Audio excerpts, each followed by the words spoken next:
اگر کسی کو ایسی بیماری ہو کہ ایک وضو سے ایک نماز بھی پوری نہ کر پائے تو اس کے بارے میں کیا حکم ہے؟ اسی سے ملتا جلتا سوال ایک اور بھی ہے، اور اس میں بھی کسی کو لیکوریا ہو اور نماز کے لیے تازہ وضو کر کے نماز پڑھنی شروع کی اور درمیان میں فیل ہوا کہ پھر ڈسچارج ہو گیا تو اب کیا کریں؟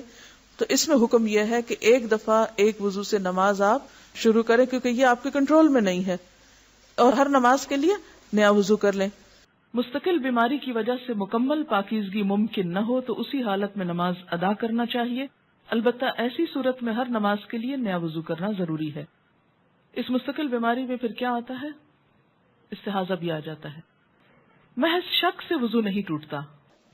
عباد بن تمیم اپنے چچا سے روایت کرتے ہیں، انہوں نے رسول اللہ صلی اللہ علیہ وسلم کے سامنے ایک ایسے شخص کا حال بیان کیا جسے یہ خیال ہو جاتا تھا کہ وہ دوران نماز میں کسی چیز کو محسوس کر رہا ہے، یعنی وہم ہو جاتا تھا کہ اس کے جسم سے کچھ نکل رہا ہے۔ آپ نے فرمایا وہ نماز سے اس وقت تک نہ مڑے یا نہ پھرے جب تک ہوا نکلنے کی آواز یا بو نہ پائے۔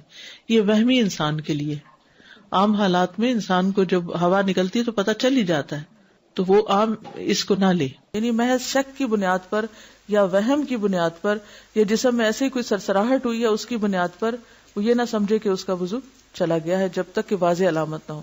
اب بعض اوقات یہ دو علامتیں بہت واضح نہیں ہو سکتی، لیکن انسان کو یہ پتہ چل جاتا ہے کہ اس کے جسم سے ہوا نکلی ہے، تو اس وقت اس کا وضو نہیں رہے گا، لیکن محض وہم کی بنیاد پر نماز نہیں توڑنی چاہیے، کیونکہ بعض لوگ وضو کر ہی نہیں پاتے، 10 15 دفعہ وضو کرتے رہتے ہیں کہ شاید ان کے جسم سے پھر کچھ نکل آیا، تو وہ صرف شیطان کا وسوسہ ہوتا ہے، اس کو اہمیت نہیں دینی چاہیے، بس ایک دفعہ صحیح طور پر وضو کر لینا چاہیے، اور اگر یہ دو علامتیں محسوس ہوں وضو کے دوران یا پھر نماز کے دوران تو دوبارہ وضو کر لینا چاہیے۔ سہل بن حنیف سے روایت ہے، انہوں نے کہا مجھے مزی کی وجہ سے بہت مشقت برداشت کرنی پڑتی تھی، کیونکہ میں اس کی وجہ سے بہت کثرت سے بار بار غسل کرتا تھا۔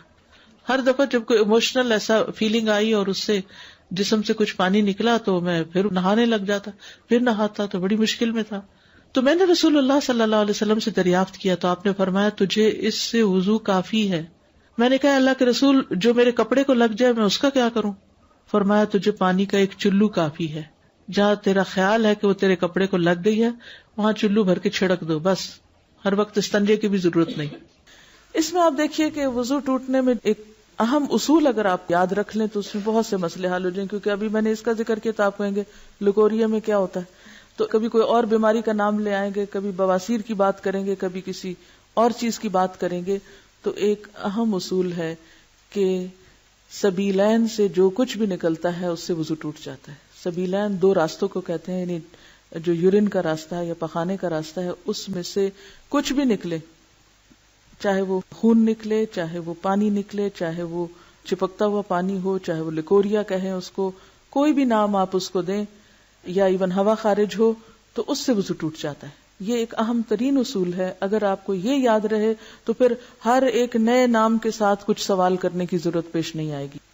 تو کچھ بھی نکلے جو جسم پر محسوس ہو تو اس کو دھو کر، یا اگر دھونے کا موقع نہ ہو تو ٹشو سے صاف کر کے، میں اس لیے موقع کی بات کر رہی ہوں کہ عام طور پہ گھر میں تو سہولت ہوتی ہے، لیکن بعض اوقات آپ سفر میں ہیں، استنجے کا موقع نہیں ہوتا، تو ایسی صورت میں ایسی خواتین جن کو مسلسل ایسا ڈسچارج ہوتا ہے وہ پیڈ یا ٹشو استعمال کر کے وضو سے پہلے اس کو ہٹا دیں اور تازہ وضو کر لیں، چاہے ان کا ویسے وضو ہو بھی، تو چونکہ سبیلین سے کچھ بھی نکلے تو وضو نہیں رہتا، اس لیے اس نجاست کو صاف کرنا بھی ضروری ہے اور اس کے ساتھ دوبارہ وضو کرنا بھی۔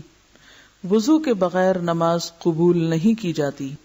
حضرت ابو ہریرہ رضی اللہ عنہ سے روایت ہے کہ رسول اللہ صلی اللہ علیہ وسلم نے فرمایا جس شخص کا وضو ٹوٹ جائے جب تک وہ وضو نہ کرے اللہ تعالیٰ اس کی نماز قبول نہیں کرتا۔ حیض سے پاکیزگی حاصل کرنے کے بعد اگر خاکی یعنی براؤن یا زرد یعنی یلوش پانی خارج ہو تو دوبارہ غسل کرنے کی ضرورت نہیں۔ ان ام عطیہ رضی اللہ عنہا قالت كنا لا نعد القدرة والصفرة بعد الطہر شیئا، رواہ ابو داود۔ حضرت ام عطیہ رضی اللہ عنہا فرماتی ہیں حیض سے پاکیزگی حاصل کرنے کے بعد خاکی یا زرد رنگ کے پانی کو ہم کوئی اہمیت نہیں دیتی تھی، اسے ابو داؤد نے روایت کیا، یعنی آپ اپنے مقررہ ایام پر پاک ہو گئی، نہائی، نماز پڑھی، اور پھر کچھ گھنٹے گزرنے کے بعد یوں معلوم ہوا کہ یلوش ڈسچارج پھر ہوا ہے تو اس کو کنسیڈر کرنے کی ضرورت نہیں، اب دوبارہ نہانے کے لیے زحمت نہ کرے. حیض سے پاکیزگی حاصل کرنے کے لیے بیجا عجلت اور بیجا تاخیر دونوں سے کام نہیں لینا چاہیے. بیجا عجلت کا کیا مطلب ہے کہ انڈیو جلدی، یعنی ہے کب پاک ہوگی، کہیں نماز نہ چلی جائے، کہیں روزہ نہ چلا جائے، اچھا نہا لی، پھر دیکھا کہ ابھی تو نہیں پاک ہوئے، پھر نماز چھوڑ دی، پھر روزہ توڑ دیا، پھر نہا لیے. تو یہ کھیل نہیں بنانا چاہیے اس کو. اسی طرح بیجا تاخیر کے پاک بھی ہو چکے ہیں لیکن نہا ہی نہیں رہے، محض سستی کے مارے کہ اچھا ایک دو نمازیں اور چھوڑ لیں، آرام کر لیں، تو ایسا نہیں کرنا چاہیے. غسل حیض میں تاخیر ہونے پر قضا نمازیں ادا کرنا چاہیے.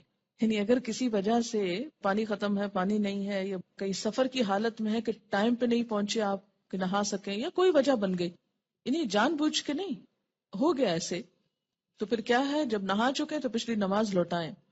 کن النساء يبعثن الى عائشة رضی اللہ عنها بالدرجة فيها الكرس فيها السفرة فتقول لا تعجلن حتى ترين القصة البيضاء تريد بذلك الطهر من الحيضة رواہ البخاری. خواتین رسول اللہ صلی اللہ علیہ وسلم کی زوجہ محترمہ سیدہ عائشہ رضی اللہ تعالی عنہا کے پاس ڈبیا میں روئی رکھ کر بھیجتی جس میں ابھی کچھ زردی باقی ہوتی. تو حضرت عائشہ فرماتی جب تک صاف شفاف پانی نہ دیکھ لو اس وقت تک طہر حاصل کرنے کے لیے جلدی سے کام نہ لیا کرو. یعنی جب تک بالکل صاف نہ ہو جائے انسان اس وقت تک نہانے میں جلدی نہیں کرنی چاہیے. سیدہ عائشہ رضی اللہ تعالی عنہا کی مراد حیض سے طہارت حاصل کرنا ہوتی تھی. القصۃ البیضاء کا لفظ دیکھ رہے ہیں یہاں پر آپ عربی عبارت میں، یہ انہوں نے معیار بتایا، حتی ترینا القصۃ البیضاء، وائٹ ڈسچارج. قال ابن عباس رضی اللہ عنہما تغتسل وتصلی ولو ساعة من النهار ويأتيها زوجها اذا صلت الصلاة اعظم رواہ البخاری.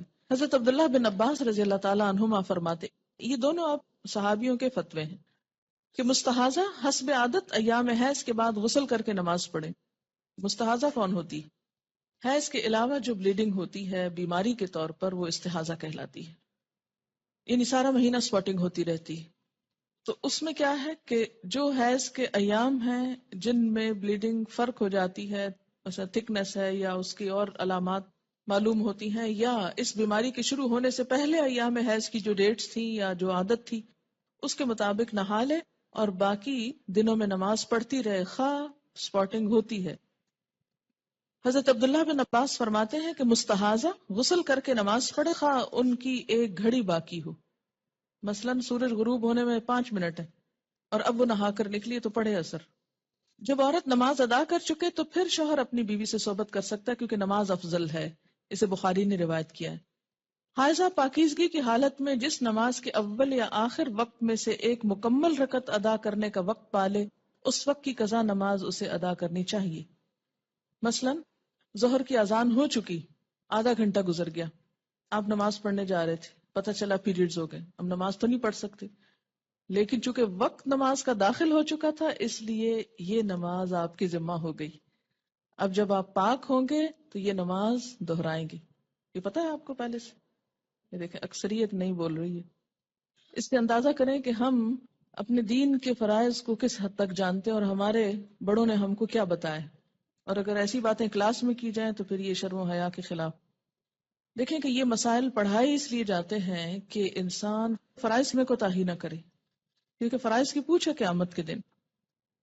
اور اسی طرح اگر عصر کا وقت مثلا ختم ہونے سے آدھا گھنٹہ پہلے پاکی حاصل کی، اب نہانے میں 20 منٹ لگ گئے، 10 منٹ باقی ہیں، اور جتنی دیر میں مصلی بچھایا مغرب کی نماز ہو گئی.